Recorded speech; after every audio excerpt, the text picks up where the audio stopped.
মাননীয় স্পিকার, আপনাকে ধন্যবাদ। মাননীয় স্পিকার, আমি মোহাম্মদ আসাদুজ্জামান, মন্ত্রী, আইন, বিচার ও সংসদ বিষয়ক মন্ত্রণালয় প্রস্তাব করছি যে জাতীয় মানবাধিকার কমিশন আইন 2009 পুনঃপ্রচলন করিবার উদ্দেশ্যে আনিত বিলটি জাতীয় মানবাধিকার কমিশন রহিতকরণ ও পুনঃপ্রচলন বিল 2026 অবিলম্বে বিবেচনার জন্য গ্রহণ করা হোক। এত আগে বিবেচনা উত্থাপন করেছেন, এই ব্যাপারে একটি আপত্তি আছে। আবুল হাসনাত আবদুল্লাহ, কুমিল্লা 4, আপনার আপত্তি উত্থাপন করুন। 2 মিনিট সময়। মাননীয় স্পিকার, এই সংসদে আজকে যেই পাটাতনের উপরে দাঁড়িয়ে আছি, এই সংসদটি প্রতিষ্ঠিত হয়েছে। এই সংসদের সংসদ নেতা, বিরোধী দলীয় নেতা, এই সংসদের ট্রেজারি বেঞ্চে যারা উপস্থিত আছেন, প্রত্যেকে এই সংসদে আসার পথে যেই ক্রান্তিকালীন পর্যায় অতিক্রম করে এখানে এসছে, এই পুরো জার্নির পিছনে যে আইনটি জড়িত সেটি নিয়ে আমরা আজকে আপত্তি উত্থাপন করছি এবং সেটির জন্য 2 মিনিট। এটা এক ধরনের, মাননীয় স্পিকার, এটা খুবই অপ্রতুল। আমরা এই সংসদে বিভিন্ন বিষয়ে প্রশংসা, এই সংসদে বিভিন্ন বিষয়ে অনেক সময় অপচয় হয়, কিন্তু জাতির সাথে সবচেয়ে গুরুত্বপূর্ণ বিষয়ের আমাকে যে 2 মিনিট সময় দেওয়া হয়েছে এটি অপ্রতুল।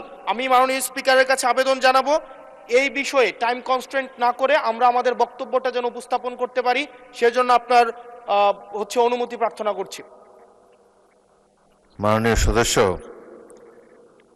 সাধারণত আপত্তি উত্থাপন আগে সংসদগুলোতে 2 মিনিটে দেওয়া হতো, তবে আপনি যেহেতু বলেছেন আপনি আরো 2 মিনিট বলেন, 4 মিনিটের মধ্যে বক্তব্য শেষ করবেন। মাননীয় স্পিকার, এই যে আইনটি আজকে যেটি পাশ করানোর কথা বলা হচ্ছে, এটির মধ্য দিয়ে 2009 সালের জাতীয় মানবাধিকার কমিশনের যেই আইনটি সেটিকে রিস্টোর করা হবে।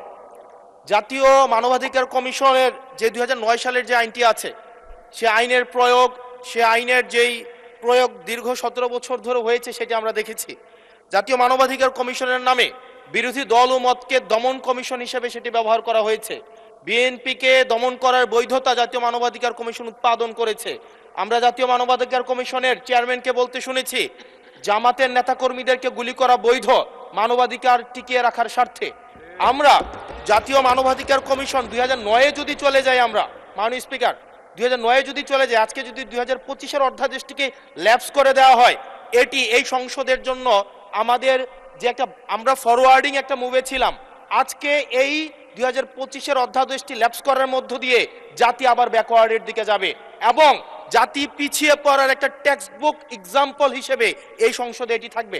2009 সালের জাতীয় মানবাধিকার কমিশন আদতে কোনো আইন না, এটা সরকারি আরেকটা দপ্তর বানানো হয়েছে জাতীয় মানবাধিকার কমিশনকে। সেখানে স্পিকারের নেতৃত্বে যে সিলেকশন কমিটি করা হয়েছে, সেখানে স্বরাষ্ট্রমন্ত্রী থাকে, সেখানে আইনমন্ত্রী থাকে, সরকার দলীয় একজন এমপি থাকে এবং সেখানে মন্ত্রণালয়ের একজন সচিব থাকেন। অর্থাৎ একটা 6 সদস্য বিশিষ্ট একটা সিলেকশন বোর্ডের সেখানে 5 জনই সরকার দলের। এখন একটা সরকার দলের একটা জাতীয় মানবাধিকার কমিশন, এটা আমাদের আজকে আমাদের এলজিআরডি মন্ত্রী নেই, উনিই বলেছিলেন জাতীয় মানবাধিকার কমিশন একটা মূলত বিরোধী দল কমিশন হিসেবে ফাংশন করে। এখন বিরোধী দল দমন কমিশন হিসেবে মাননীয় স্পিকার ফাংশন করে।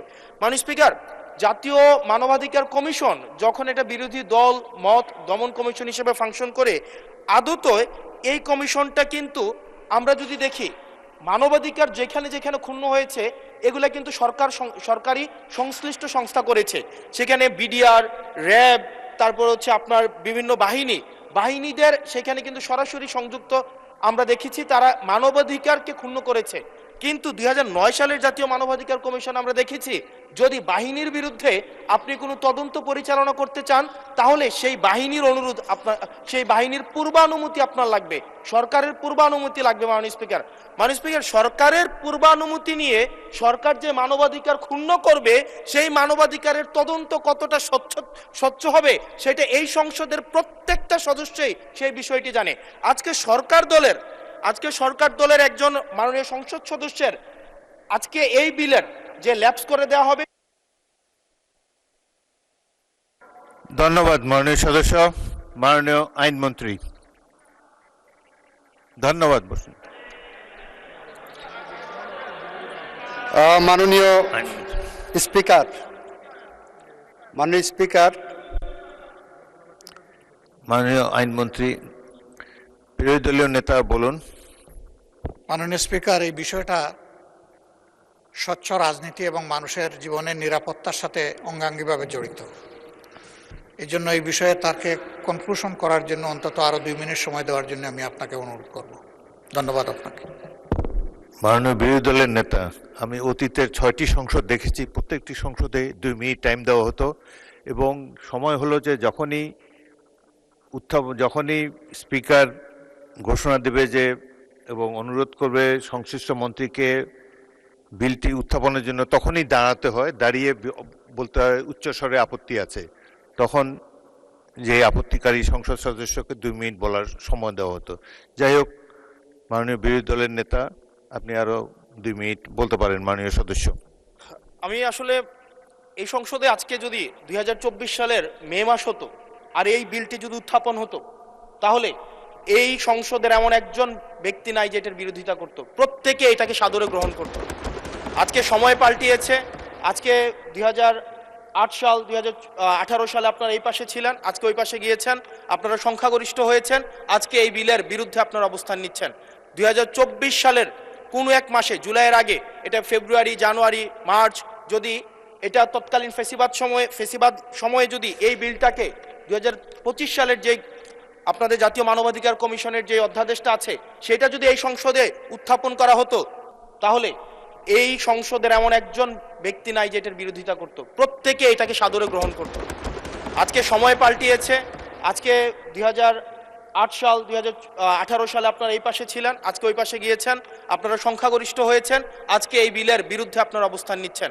2024 সালের কোনো এক মাসে, জুলাইয়ের আগে, এটা ফেব্রুয়ারি, জানুয়ারি, মার্চ, যদি এটা তৎকালীন ফেসিবাদ সময়ে যদি এই বিলটাকে 2025 সালের যে আপনাদের জাতীয় মানবাধিকার কমিশনের যে অধ্যাদেশটা আছে সেটা যদি এই সংসদে উত্থাপন করা হতো, 300 জন এখানে যারা যারা উপস্থিত আছেন প্রত্যেকেই চাইতেন এই জাতীয় মানবাধিকার কমিশনটা সেটা যেন পাশ করা হয়। কিন্তু আজকে সময় পাল্টিয়েছে, ঋতু পরিবর্তন হয়েছে, আজকে চেয়ার পরিবর্তন হয়েছে, দিক পরিবর্তন হয়েছে, আমরা জাতীয় মানবাধিকার কমিশনের বিরুদ্ধে আমরা অবস্থান নিচ্ছি।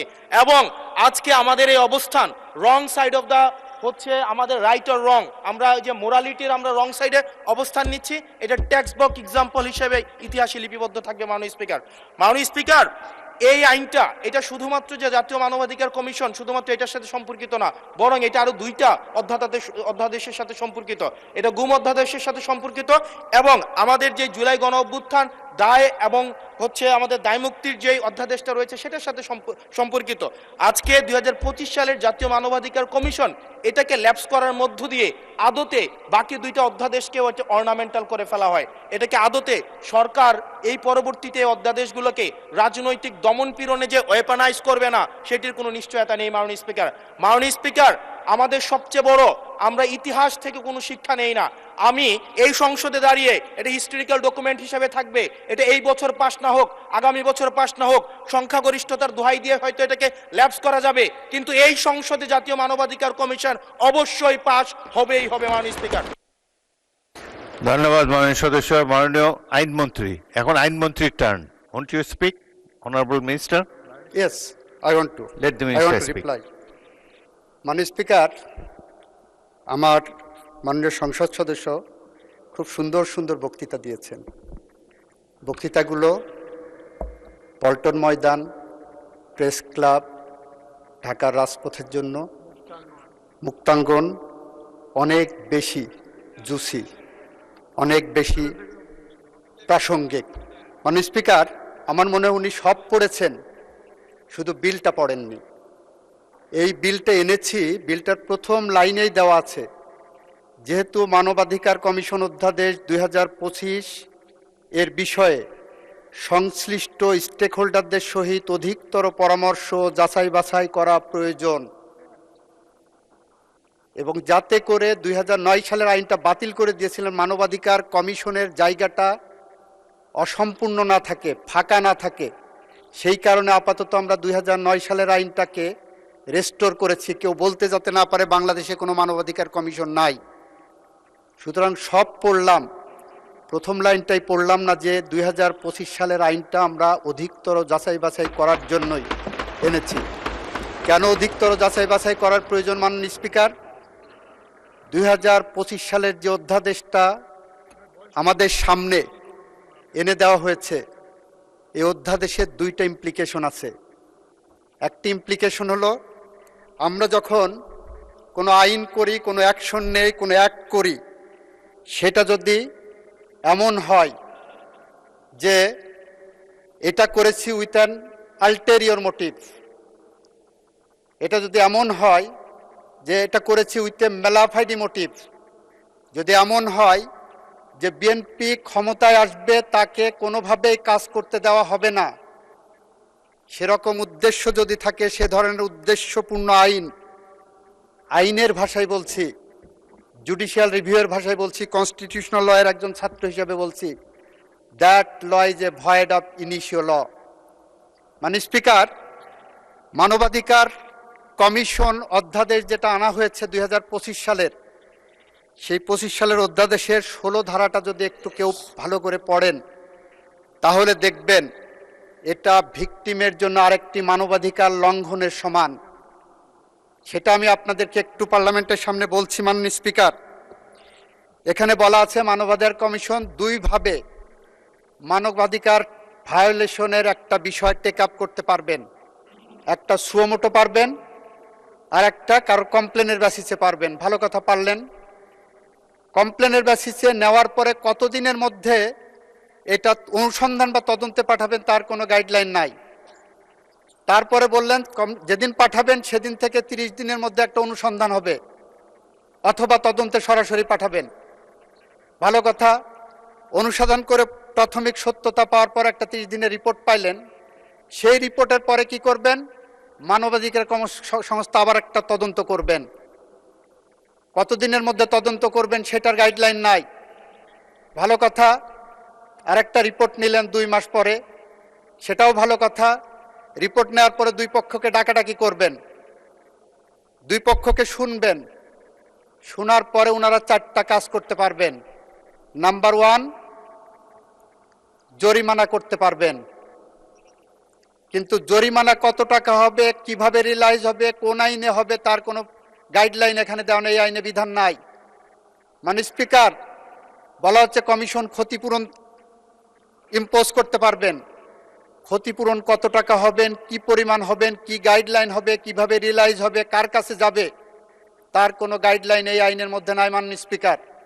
মাননীয় স্পিকার, মানবাধিকার আইন কমিশনে বলা হচ্ছে আরেকটা কি করতে পারবেন, ওনারা সুপারিশ করতে পারবেন ওই ভিকটিম মামলা করতে পারবেন নাকি কোনো জায়গায় ধর্ণা দিতে পারবেন। 2 বছর মানবাধিকার কমিশনের পিছনে দৌড়ায় দৌড়ায় মনে হবে যে আমি মামলা করতে পারবো কি পারবো না, সেই কারণে সুপারিশ নেওয়ার জন্য মানবাধিকার কমিশনে যাওয়ার দরকার নাই। আমাদের মতো যারা বটতলার উকিল আছে মাননীয় স্পিকার, আমরাই বলতে পারি যে এটা মামলা যাবে কি যাবে না। মাননীয় স্পিকার, আর একটা কাজ করতে পারবেন, মানবাধিকার কমিশন বাদী হয়ে তার পক্ষে মামলা করতে পারবেন। প্রশ্নটা হলো, তদন্তের পরে মানবাধিকার কমিশন যখন আপনার মতো নিরপেক্ষ চেয়ারে বসে দুই পক্ষকে শুনানি দিচ্ছেন, শুনানির শেষে তারপরে আপনি যে বাদী হয়ে এক পক্ষের মামলা করলেন, can it be called a reasonable ল?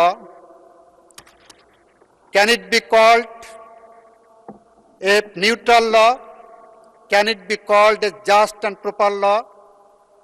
এই প্রশ্নগুলো যখন আমাদের সামনে আসে মাননীয় স্পিকার, তখন আমাদেরকে বিলের প্রথম লাইনেই বলতে হয়, মানবাধিকার কমিশন অধ্যাদেশ 2025 সংশ্লিষ্ট স্টেক হোল্ডারদের সহিত অধিকতর পরামর্শ যাচাই বাছাই করা প্রয়োজন।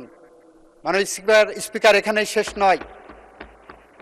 আমরা একটা আইন জানি, বাংলাদেশের ইতিহাসের সবচেয়ে জঘন্যতম অপরাধ, পৃথিবীর ইতিহাসের সবচেয়ে জঘন্যতম অপরাধ হলো গুম করা। সেই গুম করা সংক্রান্ত একটা আইন করা হয়েছে, গুম কমিশন আইন।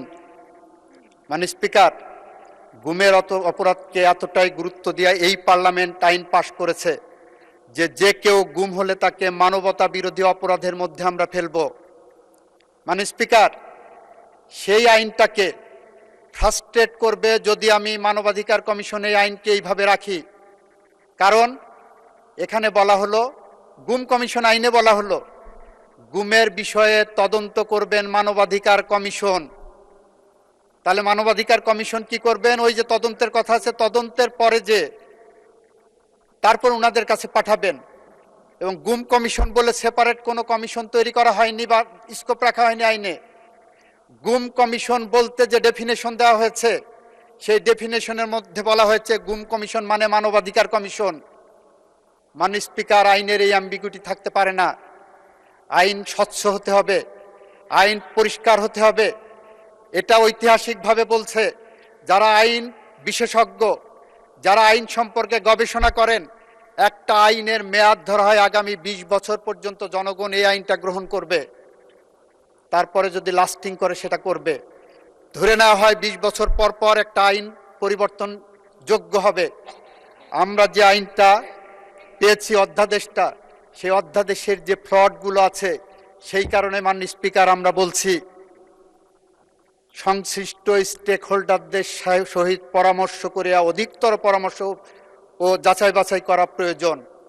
মাননীয় স্পিকার, আমাদের মাননীয় স্বরাষ্ট্রমন্ত্রী ওই দিন বলেছিলেন জুলাই সনদকে ইমপ্লিমেন্ট করতে হলে আসেন এই পার্লামেন্টে আমরা একটা বিশেষ সংবিধান সংশোধন কমিটি করি, একটা বিশেষ কমিটি করি, যেখানে সবগুলো আলোচনা আসবে, যেখানে অধিকতর যাচাই বাছাইয়ের প্রশ্ন আসবে, যেখানে মানবাধিকারের যারা ভিকটিম আছে তাদের সাথে পরামর্শের প্রয়োজন আসবে।